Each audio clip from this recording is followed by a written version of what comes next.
Welcome to Rigger Awareness. Today you will be tested on your knowledge and ability to spot life-threatening hazards out on a job.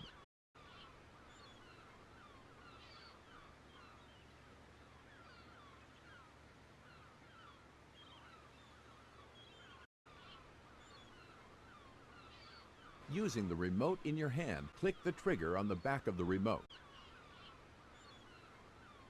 and release the button. Looks like you're ready. Let's get started. What PPE is this rigger missing? Great. What is the hand signal to lower the load? Not quite.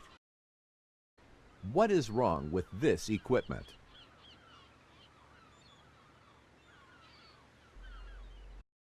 These next 7 levels will be hazardous scenarios. You'll need to point, click, and select all of the hazards within each scene, then click the All Clear button when done. Good luck!